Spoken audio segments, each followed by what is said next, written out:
Scully is mysteriously returned in critical condition. Her prognosis is extremely grim. Mulder goes on a quest that will lead him down a dark path. Will he get the revenge he so desperately seeks, or find closure with Scully's fate? This is not happening. Presently, we have Dana listed in critical condition, comatose. There is complete unawareness of self or environment. There is no evidence of language comprehension, no evidence of voluntary responses to external stimuli. My apologies, but no one here can determine how Dana arrived at the hospital, administered, or how she was attended to in such a critical condition.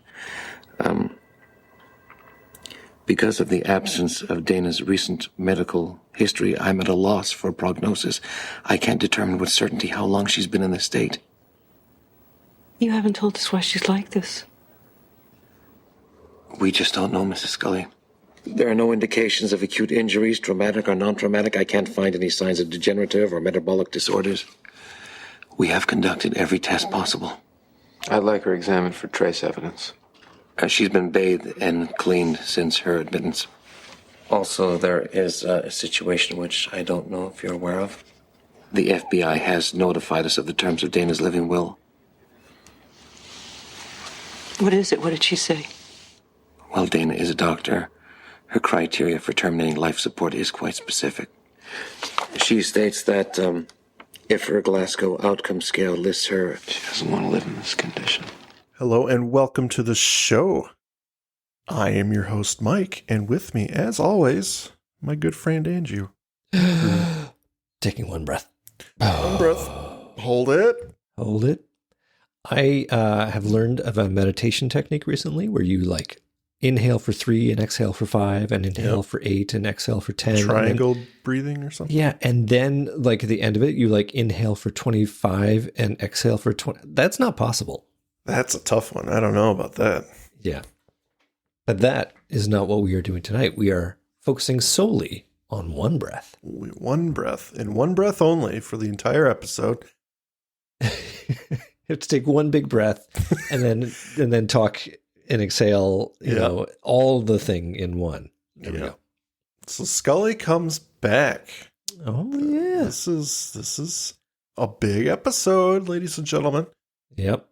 The mythology is in full swing now, and we get an exciting episode that takes us many places. I really like that this followed directly after Ascension, that they didn't make us wait or anything. Yeah. They wanted to get it started and finished before Christmas. So yeah, they just let that time slot go dark. And you said X-Files will return in 2 weeks. I thought it was a really smart move.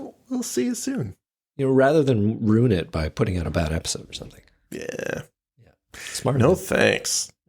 Stinky poo. Are you ready to dive into this? I'm totally ready. Yeah. Written by Morgan and Wan, directed by R.W. Goodwin. Which means that somebody has to make an appearance. Somebody has to make an appearance. But it's okay. It's okay. I think that she's contractually obligated to appear whenever he directs. That's written in his contract. Yeah. It saves on carpooling that they come from the same house. So I am not driving separate. We're both getting a car service. All right. We open clouds soaring through the sky. We have an introduction by Margaret Scully. She remembers a story about Dana learning to fire a BB gun with her older brothers. The boys find a garden snake and begin shooting at the snake. Dana takes a shot and manages to hit it. She notices it starts to bleed and immediately feels remorseful. She scoops it up into her hands, realized that she has taken something that was not hers to take, and she tried to will it back to life. We fade in. She's actually talking to Mulder. It's too early to think that way. We can't give up hope. A final plea to her mother not to lose her hope. That day, I felt for my daughter, and today I know how my daughter felt. A man walks in carrying a wrapped object. Both Mulder and Margaret get up to investigate. It's a beautiful, ornately chiseled, flat headstone for Dana Scully. Can I just say, I really hate this opening. It is a little melodramatic. It's awful on so many levels. I mean, I pretend it doesn't Do exist. tell. Well, all right. First of all, the music is just so saccharine. Like it's Overdone. Mark Snow at his white bread pulling the heartstrings worst. And it's made worse by the sing-songy storytelling style of Sheila Larkin telling us this wonderful story about when she remembers Dana as a child shooting BB guns with her brothers. Kapow! It's just like, first of all, the story has no relevance. It's like, it could be any story, frankly, but she decides to tell this one. Like, her killing the snake has no relevance to Dana having disappeared or anything. Doesn't come into play later. Maybe Dana is Dwayne Barry. Oh my God, you've just blown my mind. He had no right to take her, neither did the military. But God damn it, they took her and now they're trying to kill her. This must be it. Oh, the tears on young Dana are clearly painted on. I mean, it gives a convincing snuffly performance, but I think that actress just could not produce. So they went over to her with some gel and like painted on some tears. Oh man. It's just... It is a little rough. It's so contrived. And then finally, they're like, where must they be? They must be at the place which makes headstones, and they've gone to approve the headstones. So imagine the conversation that precedes this. Ring, ring, hi, it's Fox. Oh, Fox, it's Mrs. Scully. I'm wondering if you can meet me at the tombstone place. I want to run by a tombstone to see if it meets with our approval. Oh, sure. Okay. But I really don't think we should give up hope. No, that's fine. Just meet me there so you can see. And by the way, there's this story I've always wanted to tell. Like, it's ridiculous. The whole time he's pleading, please, no, this is too soon. Stop telling this story. I can't stand it. This is really not relevant, this story. But okay. It's a fine headstone. You will be happy to learn. Happy to learn. Yeah. This is not the only time they do this. Oh. Almost. Well, let me. Did you say I'll be happy to learn this? Because I don't think that's what you meant. It was sarcastic, but. I see. No, they trot out the headstone reveal in season 8. Oh, great. Well, we got. But it's better. It's better. Yeah, I think the lead up's better personally. Did they get the quotation right, at least in the Bible? Because they don't here. They do. I haven't checked it yet. Well, apparently it's one of the background oopsies. It's like, oh, it should have been 507, not for 506, not 507. Wah, wah. Wah, wah. Oh well. All right, yes, folks. Maybe it'll get better from here. Maybe that'll be my only problem with this episode. Don't hold your breath. Your one breath. No. On brand. Whoa. We open in at night. It's Mulder's apartment. He's out of it, watching porn. Is it? I believe. I think so. Could be something nice. Oh, it's nice. No mistake about that. It's nice. I like how he's constantly rewinding. Like, it makes it feel like he's reviewing some, because that happens, right? That trope of like, you watch something and rewind it so we can see it again, and only better this time. Yeah. It gets better. The phone rings. The camera zooms in and cuts to the hospital. Mulder's rushing into Scully's room, evading nursing staff. When he enters, he sees her in a horrifying condition. Tubes, heart monitor, eyes taped shut, comatose. He flies into a rage, demanding answers from the attending physician, even accusing him of hiding something. They can do little to calm him down. If you're working with them, I will do anything. He leaves it vague, but we know what he means. Later in the night, that same doctor sits down with Mulder and Margaret and admits that no one can give a cogent account of how she got into the hospital. Andrew, what do you think about Scully's sudden appearance in the sense of what it took to get this done unnoticed? Well, my understanding from later episodes is that the conspiracy, the syndicate has access to UFOs. Very much so. So I feel like they got the tools to pull this off. But in a later scene, when a dude goes through a really convoluted thing to steal Scully's blood, I don't think they're smart enough to pull this off. So I am going to actually put this down to poor bureaucracy. And Okay. I think that what happened was they just, like, the car pulled up, they dumped Scully's body out onto the curb, and then they drove away. And then some hospital staff, like some guy was smoking, and he looked over and he's like, oh, we should really do something about that. Finishes the cigarette. Finishes the cigarette. Yeah, they grabbed the gurney, and she was fine, actually. She was just unconscious, but, you know, being outside for the additional hour was what really pushed her, really brought her condition down. Okay. Yeah. So they brought her into the hospital, and they put her into a gurney, and they realized they needed to get that inflatable bag thingy, which is honestly the creepiest thing in this whole scene. Yeah, those things are creepy.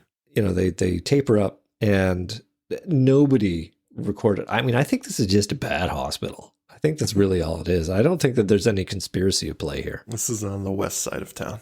Yeah. They went to the cheapest hospital possible because they knew. Yikes. I think it's on brand for the syndicate. They've had worse plans. I mean, they have come up with more convoluted stuff. Let's blow up a building to hide 3 bodies in Fight the Future. The logic is airtight. We're good. It's so tight. So that is my takeaway from this scene. Okay. Please continue. Sure, That's good. I think it makes the most sense, to be honest. It probably does, because either it's like one of two things. It's either the syndicate has operatives everywhere in the hospital to the point to make this happen unnoticed, or like I said, they just dosed everyone for 30 minutes or something. Yeah. I don't know. Either way, let's tear ourselves away from the logistics of it. It is kind of unsettling that this could be done. Yes. I guess it's just believable enough. Yeah. Yeah. So yeah, back in Scully's room, a woman dangles a crystal over her body. She's redheaded, notices Mulder, and says, "I was told not to call you Fox." Mulder says if she talked, her EEG would have moved. Her soul is here. Mulder is immediately dismissive of this person. Margaret comes in and then identifies her as Melissa, Scully's sister. Ominously, Melissa states Dana is choosing whether to move or remain. She grabs Mulder's arm and holds it with her hand over Scully's body. You can feel her. We've all met someone like this, haven't we, Andrew? The crystals, the planets. Yep. Harmonic convergence. Oh, boy. I do want to say there is a marvelous look from Sheila Larkin, a.k.a. Margaret Scully. Yeah. Between her and Fox and Melissa, the complete distaste for Melissa's belief. Mm-hmm. It's just like, it's palpable, and it's said with 0 words. It's perfect. It's like, oh boy, here she goes again. Yeah. Tell us how the planets are aligned. That touchy-feely crap.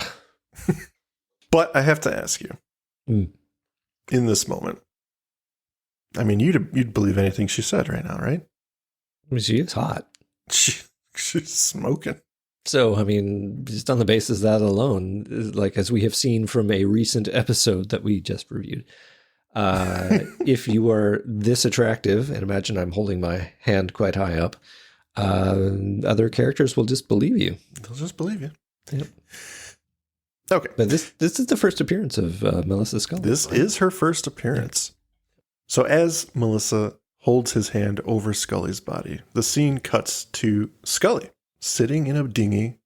It is attached to a rickety pier by a rope. And on the pier, we see Fox, we see Melissa, and a nurse standing in the background. We cut back to the hospital room, and he's getting a little bit frustrated. He needs to do more than just wave his hands. I do like the imagery of Scully in a boat, considering there is kind of a nautical nature to the family. Like, father is this naval captain and all. It's appropriate. It is appropriate. It's a little bit weird, though. Like, they chose this metaphor. I like how they gave her a pillow because she was probably sitting there all day. Yeah. And ultimately, this is probably technically the easiest role that she's ever had. She's got to sit there and be a prop until the last, minute of the show. But all the same, I gather that she was falling asleep and like totally uncomfortable, and this was not good. Having to I don't know how long it's been since she'd given birth, but back at Mulder's apartment, he tries to set up a meeting with his trademark X on his window. He waits all night for someone to show up. Unfortunately, morning arrives and no one is there.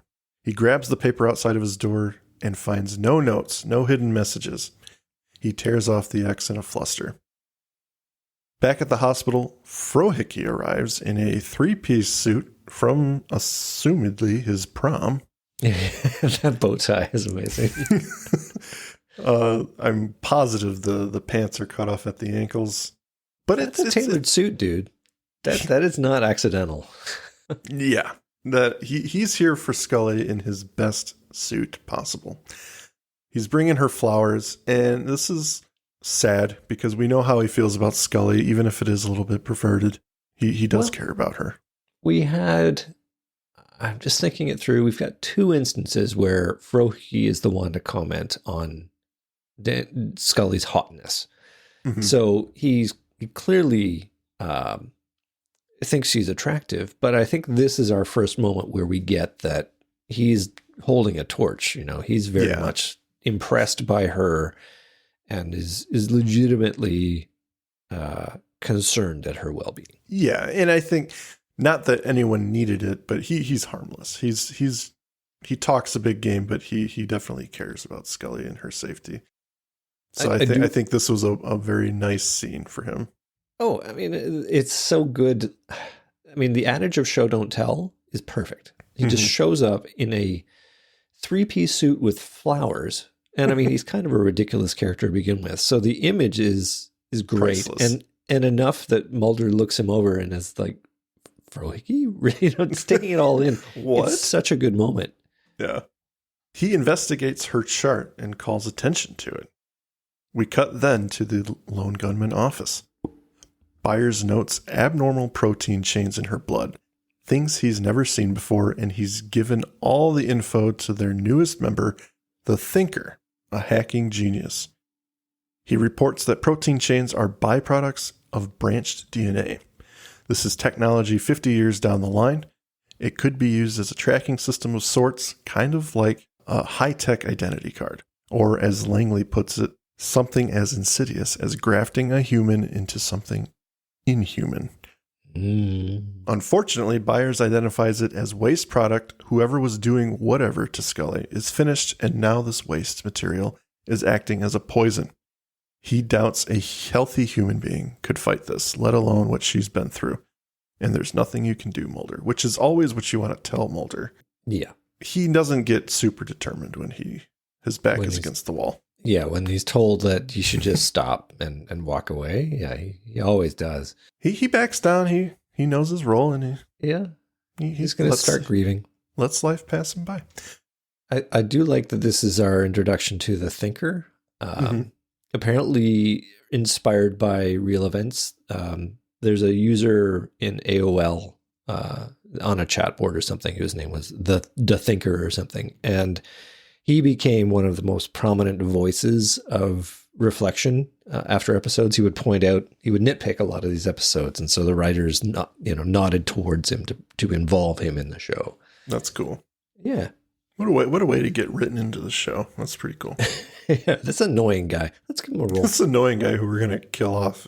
I think it's also important to note that the plot has moved forward here when Byers identify that somebody was experimenting on Scully and that this is waste product, that they've finished. Whatever they needed, they got from her. Mm-hmm. Okay, we cut back. Scully is in the dinghy again, but this time only a nurse. Only a nurse is on the pier. A woman is talking to her, and then we see her up close above Scully's face, talking to her in the ICU. It's the same woman from the pier in Scully's dreams. "I'll be here for you when you need me, dear," she states as she kisses her on the forehead. Mulder's in the room as well, simply observing. Absent-mindedly, he notices a man in a suit nearby in the hall. The nurse comes in and takes some blood. She places the vial on a nearby cart when suddenly the other patient in the room starts crashing. She calls for a crash cart and help scuffles in. Mulder looks on until they close the curtains, and then he notices that the vial of Scully's blood is gone. He bolts out in the hall in pursuit of who he believes has just stolen her blood, and loses him at the elevators. I think before you dive into the action sequence, because it's going to go on for a while, and I just wanted to get some stuff in before you fall down there. The Nurse Wilkins, the actor that plays her, I love her. Shadows. I love her better in Shadows, though. The role is very dead. Yeah, that's what the toe tag said. That's so funny. I think that they could have given her a bit more sass in this episode. She has just a slight amount of sass. Just a little bit, not a whole lot. But she does get a lot more screen time. She does. That's a lot true. more to do. Nurse Owens, did you get at this point that she's maybe inappropriately caring for Scully at this mark? The whole kissing on the forehead thing, did that feel off to you? Or is that just what nurses do in 94? I don't know. I mean, I would never do it if I was a nurse, but you heard it here first, people. I don't know. I don't know what the protocol is. Maybe if they are so certain she's going to die and she's just sitting there with so few people, I don't know. And even her mother left. My God. Even her mother's gone. Well, I mean, clearly the episode is trying to make us think that this nurse is special because she's in the dream as well as outside of it. But I mean, is there much to this subplot of her being the angel other than to show that Scully is important and is protected by not one, but two angels because her dad is going to come later? But I think it was one of those things they wanted to go, oh, yeah. And that's really all it is. That's all. I don't know that it means much. As for the blood theft, like the vial of blood being stolen with this misdirect of the patient goes into a crash and everybody is stumbling around dealing with that. I feel like they needed it to happen so they could get into an action sequence because we're 14 minutes in and we haven't had any real action. So I get that. But, you know, if you what if this one, it's like there are a zillion ways you could get Scully's blood. Doesn't have to be here, you know? Well, this is the easiest.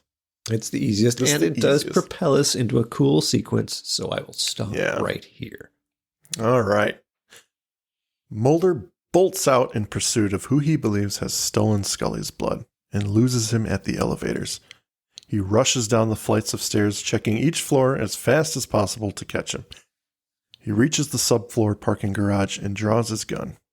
Suddenly, Mr. X shows and insists that he cease his search for what happened to Scully. He's aiming his gun at Mulder's face. The men argue back and forth about who's right and wrong in this scenario. Mulder accuses him of ignoring his call for help the previous night. Mr. X states simply, "You got him killed. You got her killed. That's not going to happen to me." Of course I'm not showing up, you lunatic. You're too hot right now. I can't do this. Your partner's in critical condition. If I show up, I'm going to get my ass killed. He tells him, "You're my tool. I come to you when I need you." Mulder pleads, "I owe her more than just sitting around." It's a pretty good scene. These two opposing forces, at times on the same sides, are coming head to head like Mulder and Deep Throat never did. So there's a lot of passion and intensity here that I'm really rooting for both sides in this scene, because I understand Mr. X and I understand Mulder's determination, right? Yep, it's an excellent scene. His performance is amazing. That this guarded passion, and he's got an imperative. You know, you're my tool. You are endangering not only yourself but me by you doing this. My issue with it, and I hate that I have one, is that it's a 90-second conversation. And I wonder what our shaggy-haired overcoat man is doing in those 90 seconds. For 90 seconds. He's getting, this door's locked too. This door's locked. How do you get out of this goddamn parking garage? Where's my car? Oh, I parked on the upper level. Oh, I'm so stupid, Gary. Stupid. But yeah, I love the scene. I love Steve Williams' intensity, the business of him pointing the gun at him and saying, this is the reason I'm pointing this gun at you is to underscore my point here. Yeah. It's so very good. And I think he even said to the writers, like, I don't want to be another Deep Throat character. Write me different, write me harder, or write me some way that it's an antagonistic relationship. And we are certainly going to see that he is different. Oh yeah. And this is the first time they come to a head like this. And it's, if you think about it, it's only a few episodes from when we were introduced to him, right? Yeah. So it's like, whoa, we've got quite a change here and quite an escalation. But it's believable and it's very, very powerful. In a way, the arc of Mr. X is really interesting because he comes out to be a source for Mulder, but on his terms, which is what he said. Mr. X exclaims that whatever's going on here, you're not supposed to know. That's the point. And Mulder keeps pushing. Mr. X gets a little personal and says, I used to be you. Go and grieve for your partner. She was a good soldier. You will be able to live with yourself. Hinting that he's made some very rough and painful decisions in his life as well. A car alarm goes off and Mulder escapes X's grasp. Mulder continues his pursuit of the 90-second waiting bad guy. The man flees back into the building. In the darkness, Mulder searches and finally finds him in the boiler room, incinerator room. He gets the drop on him from behind. The two get into a scuffle anyway, and the man makes a move for the blood. For a brief moment, he gets the upper hand on Mulder, but then something grabs the man and subdues him. It's Mr. X, saving the day. He breaks the man's arm and shoots him. He asks if Mulder wants to see what it takes to know what he knows. He shoots the man again in the head. Back in Scully's room, the doctor is giving terrible news that she will likely not recover from her condition.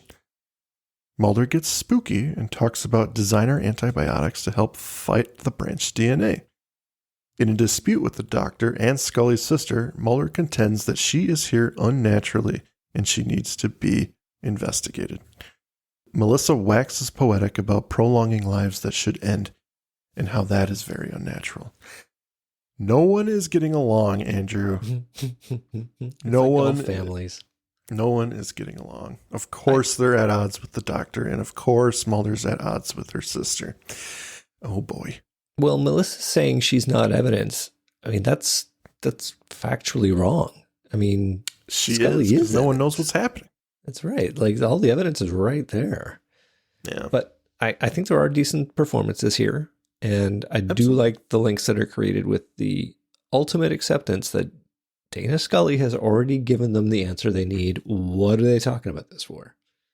Yeah. And that is Margaret, who is that voice of reason. As tough as it is for a mother to be in that position, you have to adhere to the will. Fox, you weren't there when Dana shot that snake. She was so upset. She was so sad. She has never wanted to live with herself since that moment. Once Margaret puts a wet blanket on this argument, she invites him to stay while they unplug her life support. Yep. It's a moment for the family, but you can join us. Oh, but he does more than that, Mike. He gives a little bit of a that little shake of his head is all we need to know that he's not giving up just yet. Oh, of course not. Mm-hmm. One more scene with Scully on the dinghy. It's silence as the scene appears again. Nurse on the pier. The rope is tight now, pulling and eventually snapping in dramatic imagery, implying her tether to reality and life is now being severed. Scully, ladies and gentlemen, is not coming back. Yeah, she's done. She said, you know what? I've got kids now. I got kids. I got better shit to do. Yeah, listen, you and your syndicate paranormal shit. Give me my season 1 residuals. I'm good. She probably would have been. To Even some in season extent. 2, there was no guarantee this show was going to make it, for another Right.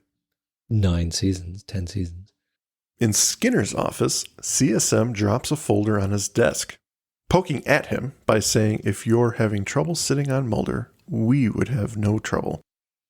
As CSM goes to light a cigarette, Skinner says, and nods to the new sign on his desk, thank you for not smoking. CSM big dicks his way to lighting it anyway and taking a drag only to then immediately snub it out at the end table ashtray by the back door as he leaves. If you wanted to send a message to people that you didn't appreciate them smoking in your office, would you leave the ashtrays? Yes. Oh, okay.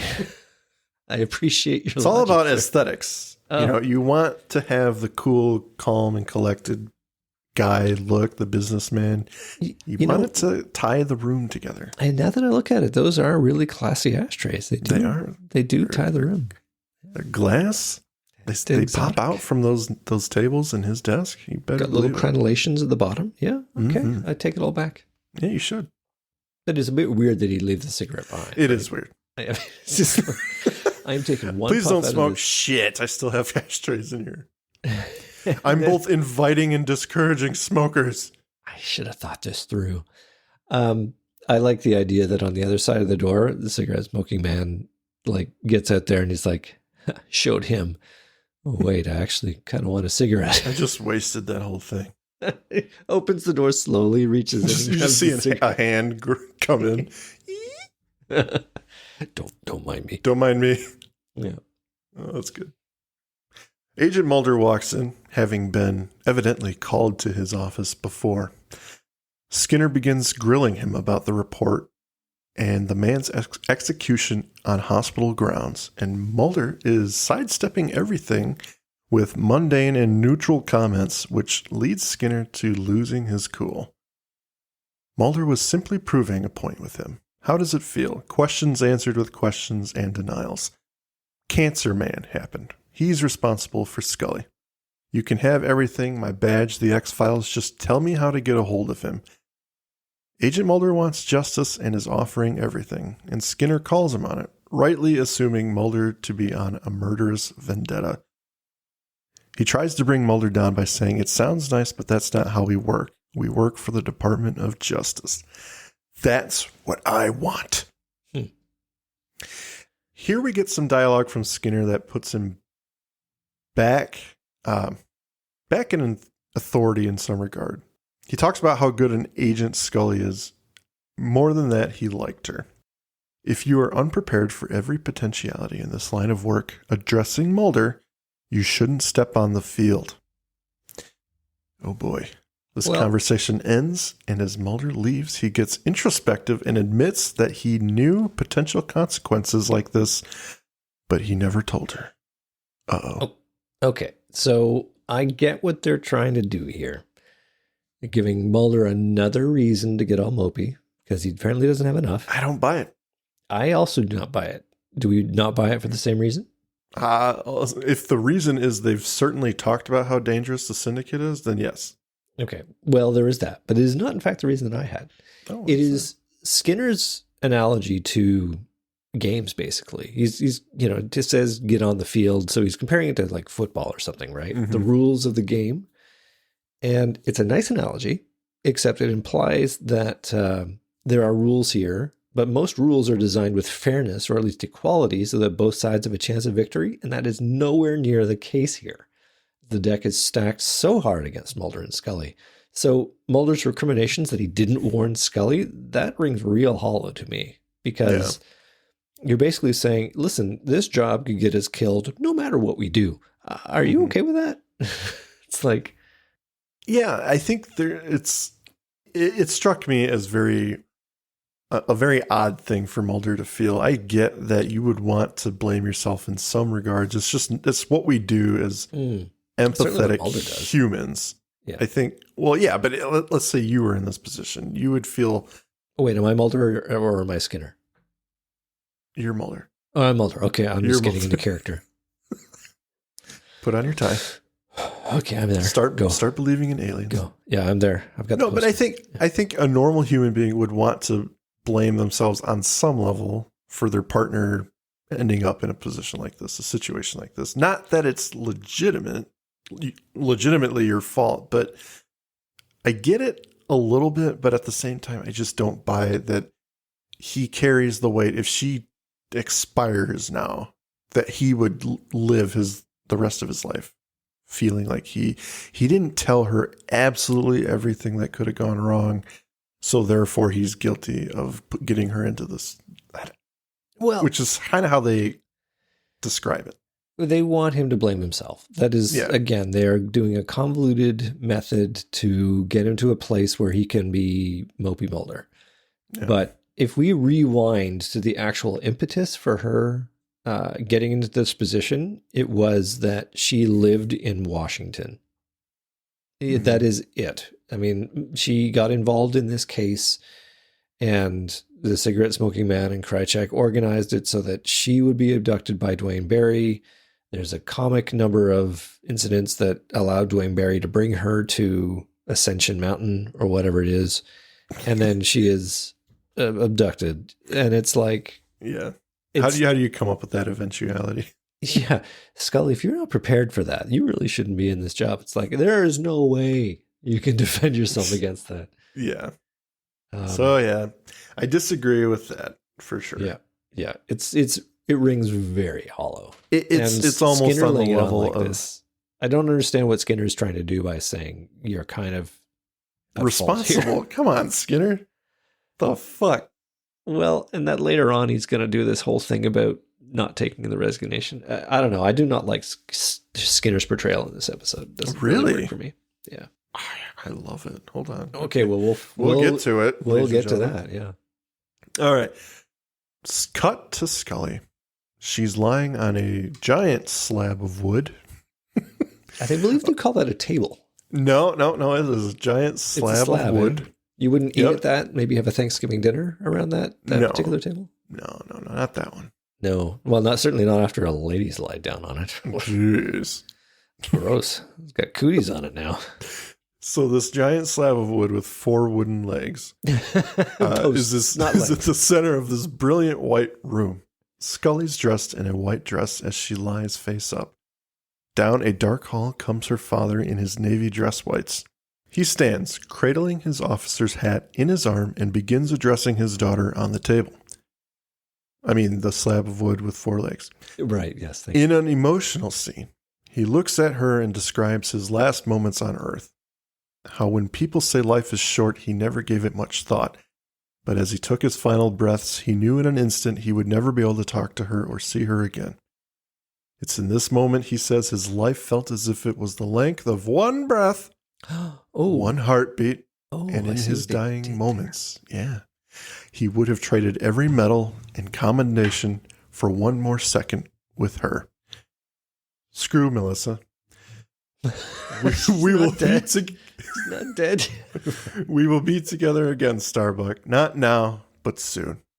He walks back into the darkness, Scully still lying still, eyes closed. Back in her room, the nurse from the pier is leaning in once again to tell her her time is not over. When you've got 2 angels telling you your time's not over, that's basically you're saved. The plot armor has gotten very thick. Very thick and very shiny. Yeah. In the hospital cafeteria, Mulder and Melissa are sitting together. Okay. I'm going to ask Andrew to let me get through this scene completely before we talk about it. Okay. Because I'm sure you'll have something to say. You know what? I don't have a lot on this one.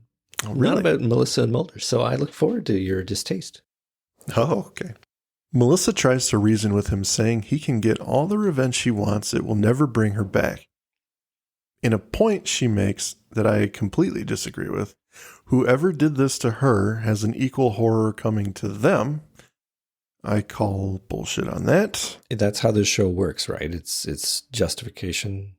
That's how the show works, but life does not work that way. Certainly life doesn't work that way in this show, is what I was doing. Mulder tries to include himself in her scenario, but is interrupted by a woman asking for change for the cigarette machine. When she goes to the machine, she does the one thing a smoker would never do, turns down a pack of cigarettes that was already there, saying they're not her brand.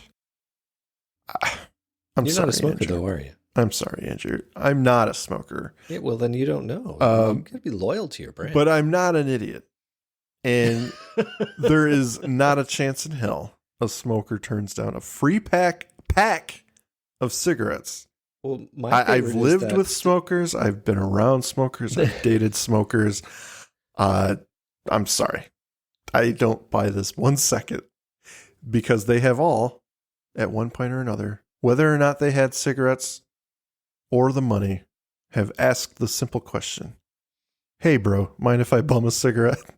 Yeah. Well, my favorite is that the hospital has a cigarette machine in it. Well, it is 94. It's 94. I mean, yeah. They still existed. Even this hospital. Have I told you how much I think this hospital is low end? I mean, Yeah, I guess. I think it follows. Yeah. Take Scully to the hospital with a cigarette machine. I'm going to visit. I need Morley's.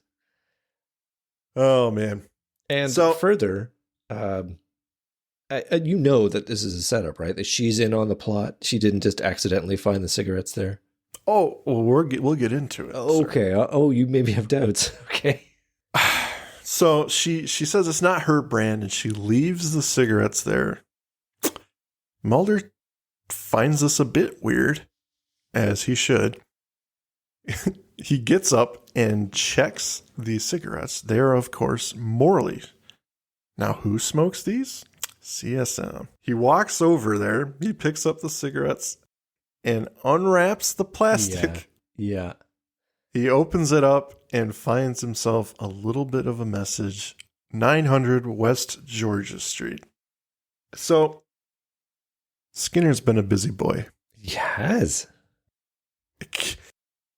This is You have insanity. the same problem I do, actually. This is insanity. As cool as it is, Yeah. right? You know, the Yeah. scene, oh my God, it's in the pack of cigarettes. Just the fucking logistics of this, right? And then he has to unwrap them. He has to unwrap it, and that Skinner managed to, like, what, pay some woman to draw Mulder's attention to it? Or maybe she's just supposed to be a random smoker who had nothing to do with it. But even that's... she's been read in on the plot. Yeah, she's been sent by Skinner. But I like to think that once Mulder left, Skinner had a moment in his office where he thinks about it, and he's like, He does. I've got to do something. So he gets up, he goes over to that portrait of Janet Reno, and he pushes a button, and the portrait slides away, and there's this whole like industrial setup of like different brands of cigarette packages and some clear plastic wrap and such. And he takes a cigarette pack and he writes out the address and he puts it in there, and then he moves it over to the shrink wrapper. Oh, And the he, shrink like, wrapper. pulls a lever and now it's a fully done up thing. Well, they all have them. All the assistant directors have those in their office. It's a known thing that is how you can send tradecraft messages. Oh, man. And then he like pushes the button and it closes up again. So who did he find to read into the plot here? Did he go to the hospital, or did he have a friend do this for him? Is this lady his friend? No, that's his cousin. That's his cousin. Yeah, Stacy. that's Okay. Stacy Skinner. Stacy Skinner. Yeah, Stace, I need you to deliver another pack of cigarettes to a You know how he agent did of it? mine. He picks up the phone after he gets his shrink wrap machine finished. Yeah. He picks up the phone and goes, "Stacy, remember how you owe me one?" Cut. Yes. Perfect. Yes. That's how it works. That's all you need. That sells it. Okay, so we're on the same page there. Totally. Fucking What a weird ludicrous. moment. But still neat. As ridiculous as it is, it's still neat. Don't overthink it. Yeah, just don't overthink that one. Mm-hmm. So, we cut a war movie on TV. It's CSM. He's in his apartment, which from appearances is very modest. He hears a noise, goes to get up, but a hand on his shoulder shoves him back into his chair. It's Mulder, yelling, gun drawn. Sit down! How'd you find Shut up! Tonight I ask the questions. You're gonna answer me, you son of a bitch! Don't try and threaten me, Mulder. I've watched presidents die. Why her? Why her and not me? Answer me! I like you. I like her too. That's why she was returned to you. You should be the one to die. Why? Look at me. No wife, no family, some power. I'm in the game because I believe what I'm doing is right. Right. For you to decide what's right. Who are you? If people were to know of the things that I know, it would all fall apart. I told Skinner you shot the man in the hospital, but I didn't really believe it. And here you are with a gun to my head. I have more respect for you, Mulder. You're becoming a player. I think this scene is winning, Andrew. What do you think? That scene is amazing. That scene is amazing. First of all, worth noting, the movie he's watching, 12 O'Clock High, classic war movie. Mm-hmm. Great tradecraft on Mulder's part as he's able to sneak into the apartment of this guy. I mean, unheard. Maybe the music of the movie is up high. He got in an action scene or something. As we know, he does carry around a lock pick, a professional lock pick device in his pocket. Does he? He does. Which multiple episode? occasions you will see him whip that thing out. Oh, okay, good. I like that. Don't remember it, but I like it. You'll see it again. Okay. For sure. We have been waiting a long time for this Luke Skywalker, Darth Vader style confrontation, and it does not disappoint, mostly because Mulder loses. Even though he has the gun, the cigarette smoking man has the power. He and defeats he throws himself. the truth back. Yeah. Yeah, it's really good. And just that moment where Mulder realizes that he's never going to get what he wants. This isn't going to accomplish anything. That's right. I mean, the main line I think that gets Mulder is, "You can kill me now, but you'll never know the truth." Yeah. I mean, there's so much at stake here. It's not just about Scully, but it's also about Samantha. It's about the whole thing. It's right here in this guy. And this failure is going to be enough to convince Mulder to resign from the FBI. That is the real interesting takeaway. I think CSM, just how cool he plays the whole scene is incredibly, incredibly unsettling, right? Mm-hmm. He's got a gun shoved in his face from a guy who's definitely off his chain, right? Yeah. And just to reason with Mulder and not plead for your life is pretty powerful. It's like he understands that probably at some point in his life he would be in a situation like this, and he's kind of prepared himself for it, or it's happened many times and he's used to it. I think he looks at it like, this is the most interesting thing to happen to me on a Friday night in a long time. In a long time. Yep. Like, what is going to happen here? I legit do not know. I do like that he compliments Mulder. He says, "You're becoming a player."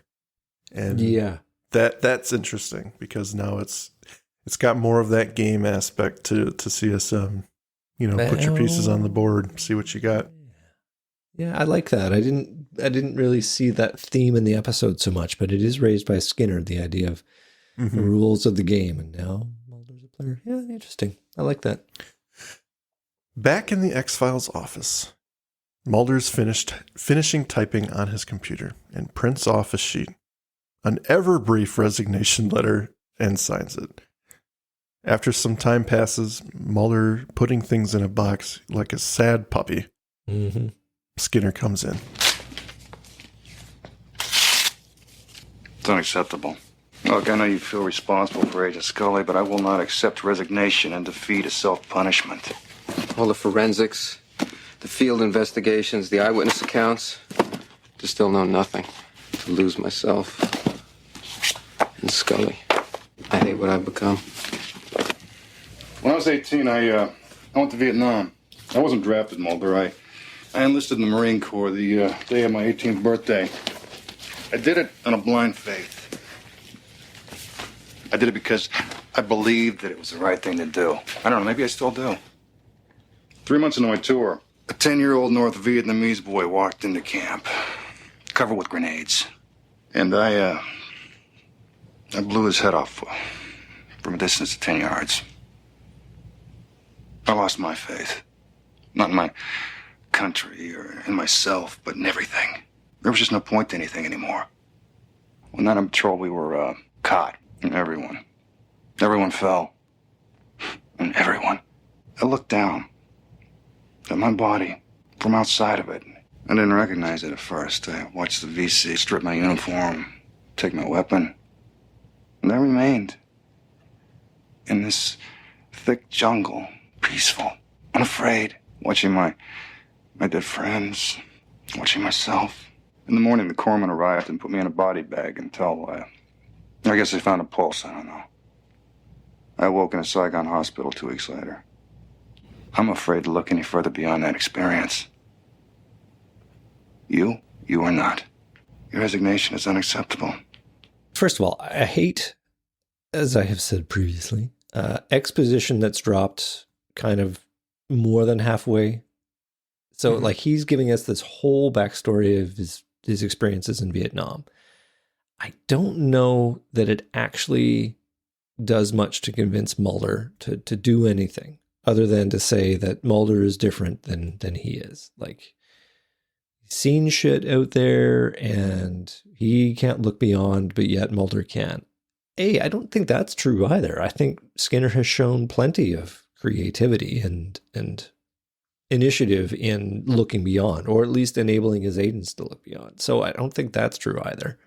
So there's a lot in this that A, I don't get, and B, I don't think is true. And it doesn't do anything, because at the end of the day, Mulder still leaves with his box of toys. And what Skinner really needs to say here is the FBI needs you because you're not afraid to look. You know, it's not just about him saying your resignation's terrible and I don't accept it. You know, I know that's what he's implying. Mm-hmm. But I kind of wish that he actually came out and said, look, you know, if you leave now, you're going to get killed because this is the only place that you're going to have any safety.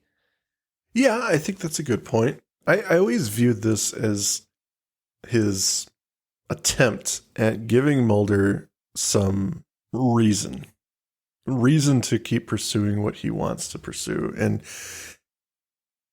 the point of the speech for me is to rejuvenate Mulder, not get him over the hurdle, but just to remind him that he can't let this big thing, however it is, ruin his life.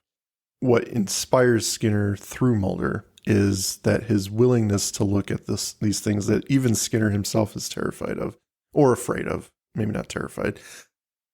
That's a strength that Mulder has that Skinner doesn't. And it's important to hold on to stuff like that. I don't know. I like it. I like Skinner. Well, looks, Mitch Pileggi's a capable actor, so like you could give him the phone book and he'd do good work with it. I'm not saying that his performance isn't good. I just sort of am looking beyond the performance to what he's actually saying, and I just look at it dispassionately and go, I don't think that would have the desired effect without more of a direct plea of here's why you can't just give this up, rather than here's my experience and your resignation is unacceptable. Like, first of all, fuck you. If I want to quit, I'm going to quit. You know, right. Don't just tell me you need more than 2 lines. I mean, whatever. But I don't know. There's a lot of talk there that doesn't actually, like, I suppose we all do this, right? When we identify with a character and we're there, we're living the episode with them. And so I was living it with Mulder, and I just sort of listened to this speech from Skinner, and I just go, I'm not convinced by what you've just said, other than to piss me off by telling me my resignation sucks. I mean, yeah, you had a moment in Vietnam and you saw things, and thanks for telling me that I see things differently. But you don't know my experience. I just did not feel like this was enough to move anybody, and I just feel like that's on the writers for not giving Mitch Pileggi more to work with. That's interesting. I always really liked that scene. I felt like I'm they glad. turned a corner in their relationship. Not that now they're best friends, but Well, they are, and they go to football games. they do. I just always viewed it as one of those few instances where Skinner gets level with Mulder and just points out things he needs to hear. There's a lot of defeat in Mulder right now, and this is somewhat, you have to look at the positive sides of things and find your strength from within, because again, you can do these things that other people won't or can't. Whether or not that's corny, that's just how I've always looked at it. Okay. Well, I'll have more to say on this later, but I appreciate that you enjoyed this scene. I had an issue with it, mostly from what they gave Pileggi to work with. But so, much like Skinner says Mulder's resignation is unacceptable, Mitch Pileggi's makeup in this scene is unacceptable to me. Mulder exits the building and is ambushed by X. He offers him a plane ticket to get the men who took Scully. He tells him at 8:17 they will search Mulder's apartment. They will be armed. You'll be waiting with terminal intensity. It's that simple.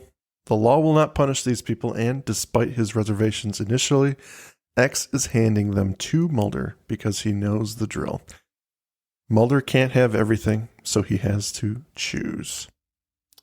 Okay, first of all, I will say that I finally get what you're talking about with the makeup. It does look like he's been beaten about the face and neck there. It's terrible. It's very There's strange. a big smudge between his eyes. Yeah. So and then you can see it, like he'll put his head down, you can see like a line halfway through his head. Could that just be his face, though? It's not. It's totally brown. Or some tanning lotion or whatever they were doing. But maybe he had a tanning booth incident and the makeup crew was like, okay, we got to deal with this. This is not going to be perfect. RW, are you okay with that?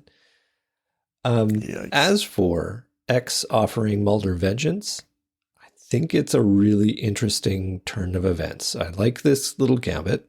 Mm-hmm. And it's all there to set up our final choice for Mulder to make, whether he's going to proceed with vengeance or whether he's going to savor this last moment with Scully, as a friend. However, and again, I get that the plot has to do this to get us to this point. I think it's an odd choice for X to make, as perhaps there's a risk that Mulder doesn't just kill these guys. Maybe he takes one of them prisoner, makes them talk, learns more than he should, or maybe Mulder fails and these guys learn that X is the mole. And I guess maybe the counterplay is that X is there to ensure that proper justice is meted out. I mean, we've seen that X is a pretty competent killer. But, I mean, in the end, this never happens. But I just feel like this is a real gamble you're taking. It is a gamble. He's putting himself out there. Mm-hmm. And but when they end the conversation, he says, we can't speak again for several weeks. I assume in his head, he can make this out to be an unfortunate coincidence or something, and remove himself enough from the situation after it happens or before it happens even to save his own ass. But it is a gamble. I think in an alternative reality, if Mulder doesn't choose the path of going to see Scully and he stays in his apartment and waits them out, they break in, he shoots them both dead, and he says, look, I was just here and these guys invaded my apartment and got shot. There's an interesting X-file, because who are these guys? Turns out they've got no identity and no fingerprints. That's strange. So, interesting angle. And I guess, he solidifies his relationship with X. Interesting play, but I mean, that's not how the episode's going to go. Right. I just feel like it's an interesting choice for X to make, because there are a lot of risks here. And as we have seen, X is pretty risk adverse. Well, he made that choice earlier, though, after that spiel in the parking garage, within 30 seconds, X was there saving Mulder and getting him in deep himself, I should say, because he says, you want to know what it takes to be me, to know what I know, that kind of thing. So at that point, I think he's made the decision. He's already interfered. He's killed this man.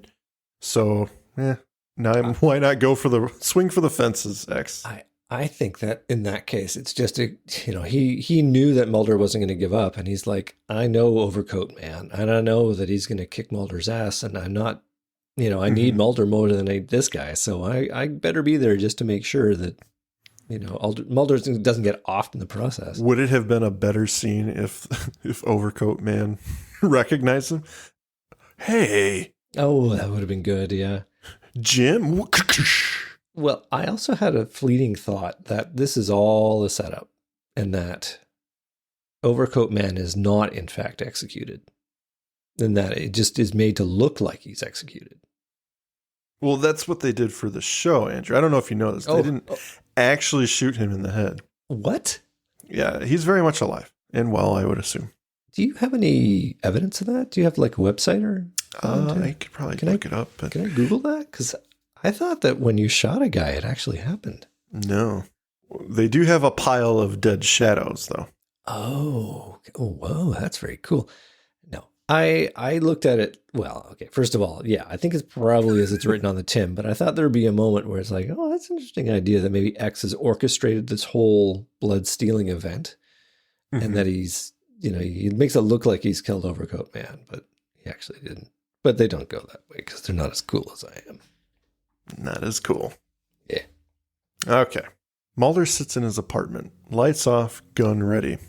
Someone approaches outside his door. It's Melissa.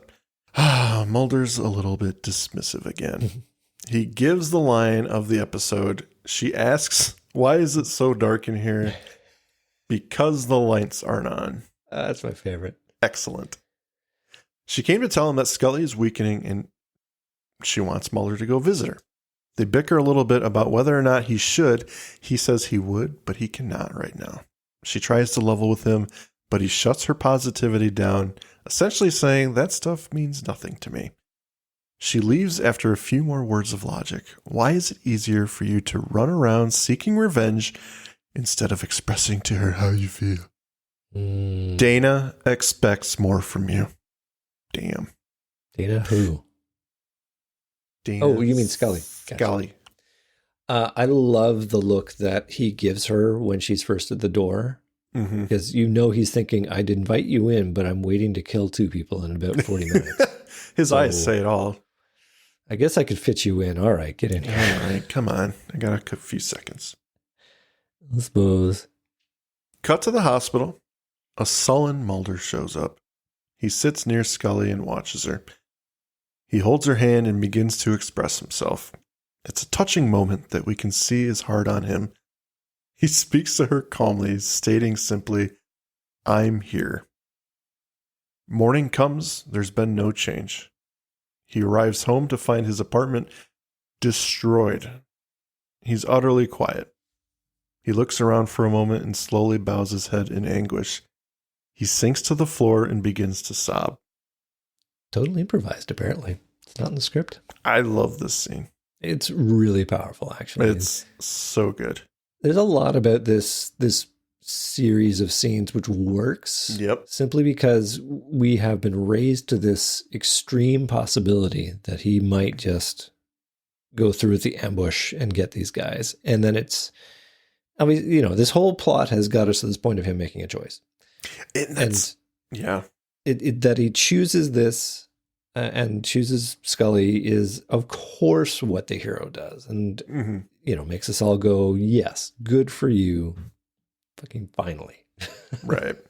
Yeah, this whole combination of scenes, really, Mulder's at the lowest point we've seen him in the show. And a few things have happened. There's Scully's situation, doesn't look good. He asks Skinner for CSM's apartment, decides not to kill him. He wants to resign. Skinner tears it up. He wants the guys who took Scully in the first place, decides to go see Scully instead because maybe it'll help. Comes home, his place is trashed. Obviously missing his opportunity for the revenge he seeks, right? So it's just a very powerful sequence because he keeps getting that gut punch at every turn. Yeah. And he can't win despite making the better move and going to see his partner in her time of need. You know, if he had stayed home, yeah, he would have gotten what he wanted in the moment, but probably not the best choice. So, well, yeah, he'd have to live with the fact that she wasn't there. yeah. Yeah, I mean, there's an argument to be made that he really doesn't do anything in this episode, and all he really has to do is wait for Scully to get better. Mm-hmm. And so it was an opportunity for him to take a little vengeance, get a little bit more information, but he doesn't know that. Maybe his presence is enough to see her through and save her in the end. As she tells us at the end, she had the strength of his beliefs. Well, don't spoil it, Mike. Why don't you get there? Whatever. A view from Scully. She's in her bed. A serene forest is around her, birds chirping. Slowly, the hospital fades into focus. A neat trick with the blue screen as the camera pans around Scully on the gurney, and the nurse comes in. She calls for the doctor. She's noticed that Scully's eyes are opening. From here, it's smooth sailing. Mulder gets the call. He rushes to go see her. In her room, she's in with her family. Scully's first words are to correct her mother to call him Mulder and not Fox. He brings her superstars of the Super Bowls in a joke gift, which I do appreciate that this side of Mulder is clearly uncomfortable. He uses humor to defend. Yeah. I do the same shit. There's a lot of emotion. He's elated to see she's okay, and instead of getting her flowers or a nice card, something that would actually, or something she would actually use, you know, he gets her a sports book, which is fantastic. Well, he's no Frohike. He's no Frohike. Who I'm sure is overjoyed to learn that Scully's back. Yeah. That's a scene I would have liked to see as Mulder leaves at the end and Frohike's outside with another big bouquet of flowers. Maybe a funeral wreath or something that he's purloined from another room. A funeral wreath. That's all I could find, Scully. They're nice. It's carnations. Come on. You want to go get a Polish sausage? All right, finish it. Come on. All right. He pulls out her cross necklace and gives it to her. The music swells. He leaves. Later, Scully's resting. The nurse comes in to check on her. Scully asks for Nurse Owens, the woman we saw in her dreams. But this nurse has never heard of her. She's worked here for 10 years, and there's no Nurse Owens at this hospital. Spooky angel. Oh, it was a ghost. Fade out to credits. All right. Final thoughts, Andrew. A good episode, obviously. Perhaps a fitting end to the arc begun with Dwayne Barry and continued with Ascension. But for obvious reasons, Gillian Anderson is way underused in this episode. Basically a prop for 90% of the show. So David Duchovny really carries the through line, showing us how stretched thin Agent Mulder really is. He is doing everything he can to save Scully, and nothing is working. She ends up recovering on her own, perhaps with a few angels on her side, despite Skinner, X, the lone gunman, and even Dana's living will all telling us, and Mulder, that she's going to go. So this really is a despite all odds story. Mm-hmm. At the end of the day, you know she's going to come back to the show. I mean, I don't think there's a big secret. Not like she's been kicked to the curb or anything for getting pregnant. It's just really watching to answer the puzzle of how the writers are going to get us from point A to point B. So, I mean, kudos, good job. By far the best moment is Mulder's final decision to choose Scully over vengeance for Scully. And if I could have asked for anything, it would have been that there was a bit more time for Mulder to weigh this decision. Like, we go immediately from his apartment to him showing up at her bedside, which gives us the impression that it really wasn't a decision for him at all. But of course, we know it's way more important than that. So I liked it. I mean, it's not without its weak spots. I particularly didn't enjoy Skinner's exposition drop here. Monologues didn't ring for me. I mean, I'm glad they did for you, but it just... Yeah. I mean, everyone's got their own take, and that's fine. For sure. I think it's healthy to have that kind of dynamic for the show, at least. Yeah. But yeah, I mean, There's not much else to say. I don't want to get too nuts with how we feel about this episode, but I think of the 3-parter, I would say this is probably my favorite. Ooh, just really? just because there's a lot that happens, and I understand Mulder doesn't do anything, but at the same time, I think there's a lot of the show that he doesn't do anything. There are plenty of episodes where they're just tourists on the crime, but yeah, I think what really pushes it over the top for me is the scene with CSM and the scene with Skinner. Those 2 scenes alone really help me a lot because we get tastes of who these people are. We get just a fucking nugget of who CSM is, and he believes what he's doing is right. And that's his apparent motivation for doing all the awful things he's doing.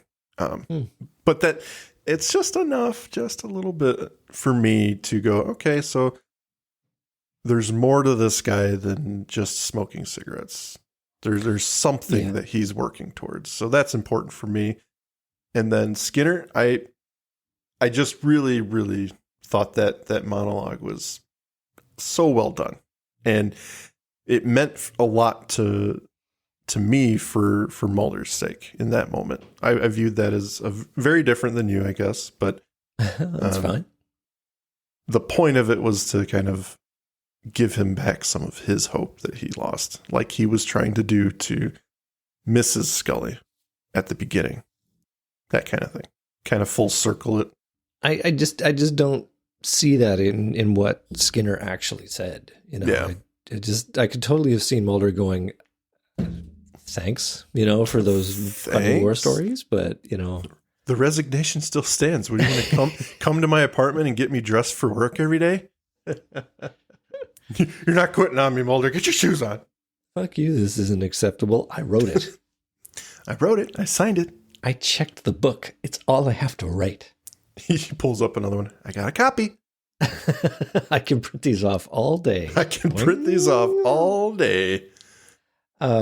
Yeah, I do like the circular nature of the plot, how it starts with him getting a phone call and then it ends with him getting a phone call. Mm-hmm. And, to learn that she's returned and then to learn that she's returned. And more to the point, I do like how he answers that, like the call's about to go to the answer machine and he picks it up and says, I'm here.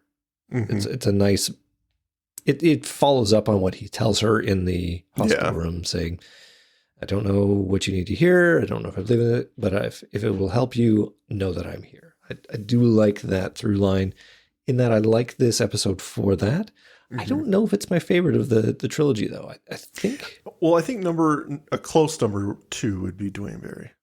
Well, I was going to say, I think I like Dwayne Barry better than this one. The thing that makes it hard to decide, though, is I too like the moment between Mulder and the cigarette smoking man. Like it is really so high end. Like these are our two forces colliding here. And that he loses is just so counter to what you'd expect, right?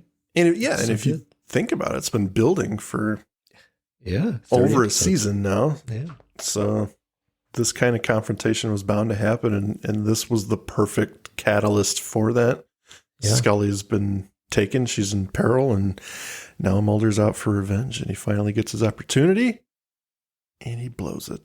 Well, he doesn't blow it, but he's outplayed by a master. Like he's getting his bearings on this whole game thing, and he didn't have a well thought out plan for how he's going to get what he wanted. Yeah. If you're not if you're failing to plan, you're planning to fail. Bum bum bum. Do we want to talk about some listener comments on this episode? Let's see what we got. We got a couple. So Amy Emmert Cadenazzi. No, that's not how you say that name. Cadenazzi. Yeah, you know how you would say that name, Mike. Cadenazzi. Amy says, one breath is what X-Files dreams are made of, with a heart. She really liked this episode. Rosemary Quinn says, Breathless is a classic. Carrie says, One Breath is probably one of my favorite episodes through the entire series. It's beautifully shot, and you can feel the emotion in David's performance. The smiles the two exchange in the hospital room when she is finally okay are beautiful. But can someone explain to me the relevance of superstars of the Super Bowl videotape? LOL. I agree. It kind of came out of left field. I think it's just because it's a corny gift. Yeah, it's supposed to be just funny. Yeah. And awkward because obviously she'll hate it. She won't review it like Fox will. Yeah. Emily Messenger says, One Breath Mulder is my favorite Mulder. It was the first time of many that he had to choose Scully over his quest and was a turning point in their relationship. Very much so. I know that you misconstrued. She said partnership, not relationship, which says everything you need to know about Mike. No. Just whatever, dude. I'm going to recut that. And then Josh says One Breath's pretty good. So, yeah, there we go. It's fine. Yeah, it's fine. Well, have we breathed our last on this? It was our final trio breath. episodes. Yeah. I didn't breathe once through this whole thing. I was breathless. I had one breath. You had one. That's good. All you need. All you need is one breath. It's true. Well, that is the show, ladies and gentlemen. We don't want to talk your ear off any longer. It's closing in on an hour and a half. So, yeah. Thank you very much for listening. Join us next time with Firewalker. Ooh, Andrew, one episode. If you would like to say goodbye, please do so. Goodbye. Please do so. Isn't that good? Hilarious. Thank you for listening to today's episode. If you liked what you heard, please rate and review on your podcast app of choice. Andrew and I would be eternally grateful to you fine people for helping us expand and get the word out. Also, we've got a killer group on Facebook. Feel free to join in on the discussion at facebook.com/groups/thisisnothappeningpod and become an official member of the syndicate. We do polls and we have questions for every episode to give you guys the opportunity to chime in and possibly let your voice be heard on our recordings. And please join us on our new Twitter at TINHXFilesPod, no dash, to stay up to date on everything, moment to moment. Thank you, and remember, don't stop swimming.